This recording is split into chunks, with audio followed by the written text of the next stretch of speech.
In today's episode of the Pathmark Presents podcast, I got a very interesting guest here with me today. I'm with Anna Burge, and she's heading over from the folks over at Artificial. At Artificial, they're powering up the next generation of insurers, and essentially, they're helping them to drive growth and efficiency for their businesses to, essentially write more business. And today, we want to really deep dive into what Artificial is all about and how Anna is thinking about growth for the company. She is the head of marketing, and hence pleased to welcome you on the show, Anna. Welcome. Thanks for having me.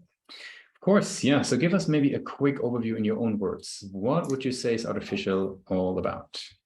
So there's like a short answer and a long answer. The short answer is, we are a software company. We provide a technology platform for commercial and specialty insurers to make their process more efficient, more accurate, and ultimately more profitable. Insurance is a very traditional paper-based industry. It's starting to catch up now, but there's a lot of manual work involved. So particularly in commercial and specialty insurance, which is like fine art, satellites, cargo ships, all these niche things, as opposed to your phone insurance or your pet insurance, there's a lot of paperwork involved. So we have, there's a whole sector dedicated to bringing insurance into the digital world, and that's where we sit. Makes complete sense. Now, who would you describe would be sort of a typical client? Like, you mentioned the insurers, is there a certain scale, a certain size they would need to have? Like, maybe describe us sort of a company that fits really well into what Artificial offers. Yeah, so our customers, our current customers are people like Axis, Chaucer, so really massive insurance companies. They will be underwriting a lot of the policies for these commercial and specialty products. So underwriters, they enjoy the product because most of their time, we saw when we did our research, that 80% of their time was spent saying no to submissions, which is ridiculous. So we basically automate the decision-making process for them so that all their no's are automatically rejected, all the yeses are automatically accepted, and then all the bits in between, so where the interesting stuff happens, that's where they can go off and negotiate and add clauses and amendments and, change things. And that's where we want them to spend their time. So then if they have all that paperwork done, then they can spend a lot more time on like building their portfolio, building their relationships, even looking into like new product lines as well. Mm-hmm. And then we also work with brokers because they like the fact that they have to spend less time inputting their data into our system, because we do like machine learning data extraction from contracts and emails and things like that. So they spend a lot less time on boring manual data entry. And then they also get quick decisions back from the underwriter. So the broker could send the underwriter an email with the shipping IMO numbers for a bunch of ships they want to insure, and the underwriter will automatically extract that, or our platform will automatically extract those IMO numbers, see if they come, they've passed through a country that's blacklisted, and then the underwriter can say, no, straight away, I don't want that. And then the broker gets a really quick answer. It just saves so much time.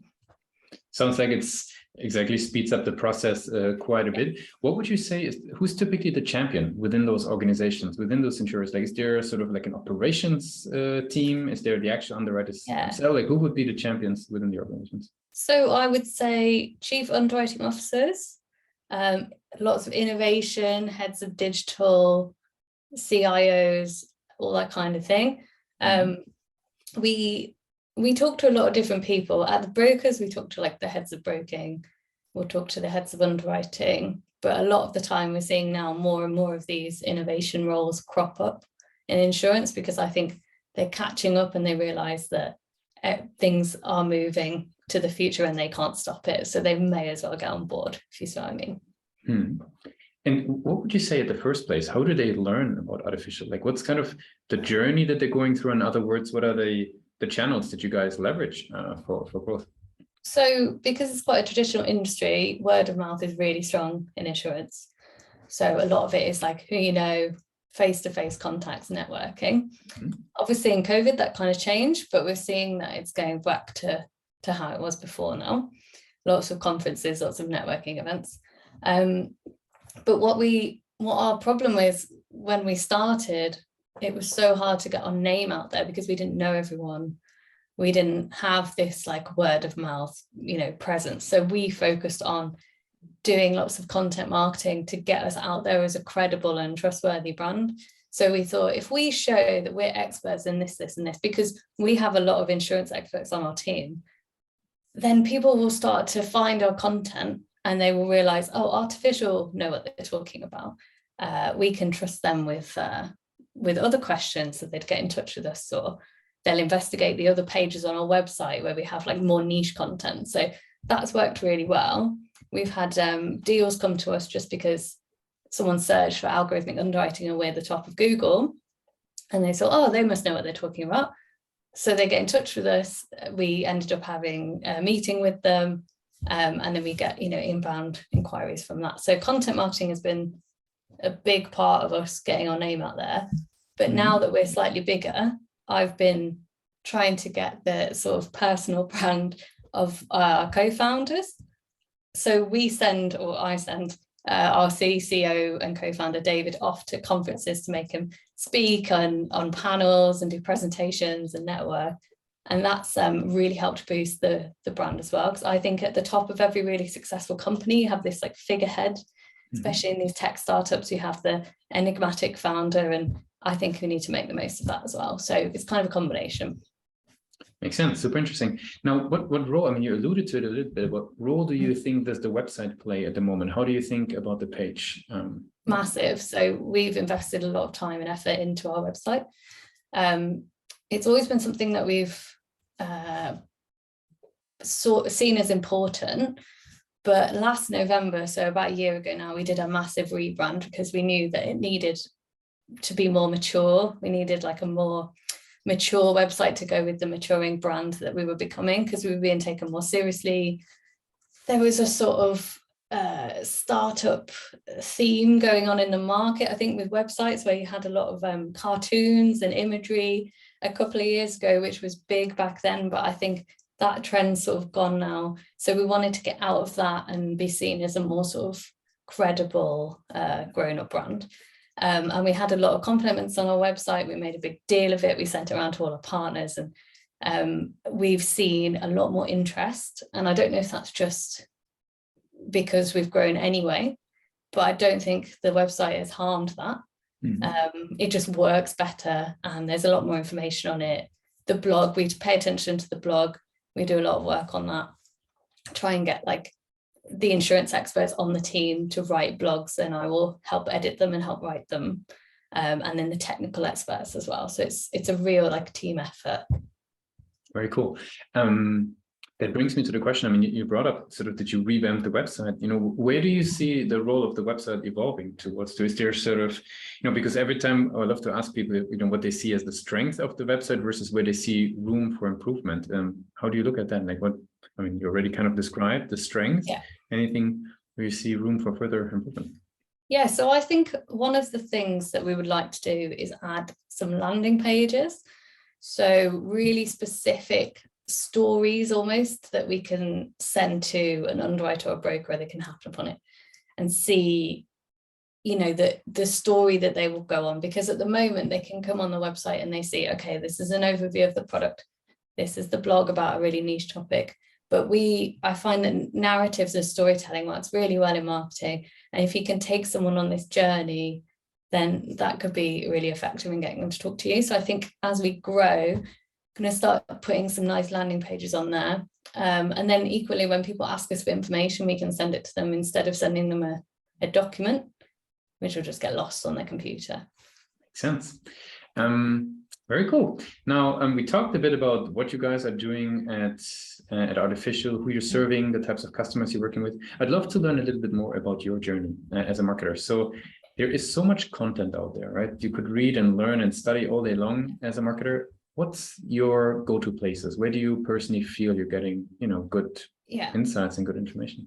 So I've recently joined the Chartered Institute of Marketing, doing some courses on there, because I don't have a specific marketing background. So I have a languages and a writing background, which I think plays really well into marketing, especially content marketing. Perhaps I was biased saying we need to do content marketing just because I could write. But no, I found that's really helped. And I used to work in a newsroom. So we would do a lot of editing, proofreading, changing headlines, thinking how do the words that I'm using almost manipulate what the reader is thinking. And I think you do have to have a lot of awareness of that in copywriting. What does your audience want, and how do you give them the answers that they need? And I think a lot of that was a good skill to have in the newsroom as well. But since I joined originally Artificial as a copywriter when I left the newsroom, and then it sort of just evolved from there. I think I just thought, oh, I can do this, and I think it's business minded and it can be technical, but it's also creative. And I really like the fact that you can marry all of those things together. Mm-hmm. Yeah. Very cool. Now I got some rapid fire questions for you to wrap it up for today. Are you ready for those? Always. So what is the last book that you read? So I have, a more businessy answer and a personal answer. So the businessy answer, I've been reading the Sheryl Sandberg book, Lean In. Very, very, very famous. Finding the ideas in there interesting and also a little depressing to see how far women have to go in the workplace. And then I also have a personal book I've been reading by an ex-child actor, and it's about her growth and journey being not very well treated by her mum and how she sort of overcome it. And that's called I'm Glad My Mum Died, which is a very explosive title, but it's a really good book. Really, really interesting. Thanks a lot for sharing. What's one single thing that your company is focused on the most at the moment? Developing our algorithmic underwriting platform. Mm-hmm. If there would be no boundaries in technology and you had a magic wand, what's the one thing that you would fix for your role as a marketer? Oh, I would have already done all of these courses so that I don't have to do them now when I'm 30 years old. And for the very last question, right, actually ties a little bit into what you just said. If we go back to the days of University of Liverpool, right, you're heading out of your formal education into the world of business and marketing. What's the one advice that you would give yourself for your journey? I think in the beginning, Artificial, we would just take every opportunity that we got because we thought, oh, it has to be good, it's an opportunity. But then sometimes you'd put a lot of effort into it and you would not get the results that you wanted. So I would go back and say, think carefully about what you want from each opportunity. And if it doesn't fit into a wider strategy, don't do it, even if it sounds really good. And I really appreciate you took the time with us today to be a guest on Pathmark Presents. I want to give you the very last word. If somebody would be forgetting all that we discussed about Artificial today, what's the one thing that people should remember? We have the best technology in the insurance market. Thanks a lot for being a guest on Pathmark Presents. Thank you. Thanks for having me.